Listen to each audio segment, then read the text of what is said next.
Hi, I'm Kino McGregor, and we're going to take a look at how to jump back from sitting. This is one of the most challenging postures in the Ashtanga yoga sequence. It took me 4 or 5 years to really figure out what the dynamics of this are.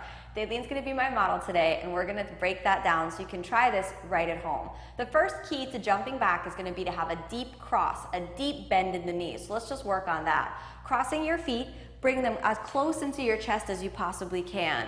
Bringing the knees close into the chest will help you compile yourself into a little small package.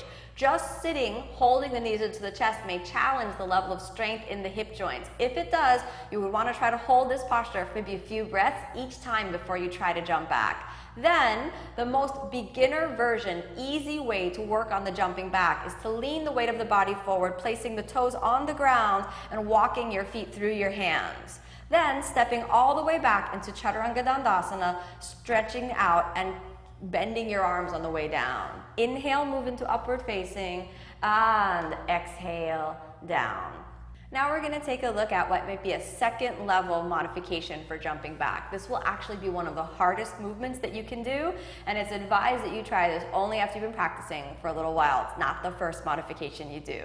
So taking the hands forward of the hips, squeezing the knees into the body. Inhale as you press forward, lifting the weight, coming onto one toe, placing one toe down. Now you could pause here, taking a good 5 or even 10 breaths if you wanted to challenge yourself. Then bending the arms, leaning the chest forward, slowly jumping or stepping the feet back into Chaturanga Dandasana. Inhale, upward facing.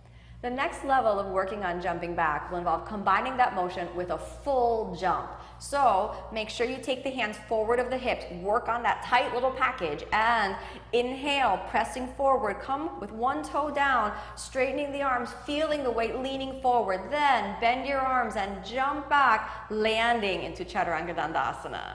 Finally, when you're ready to try, after you can successfully do all of the modifications, you're ready to go for the full jump back. One of the biggest misconceptions I think you can see by now is that there's jumping involved in the jumping back. Instead, it's actually more like a slow, steady lean into your arms while you support yourself with your upper body with the strength of the lower belly and the strength of the pelvic floor. Right? Keep your mind steady. Take the weight forward and inhale, leaning forward, bending your arms as a pivot point to exhale, jumping back.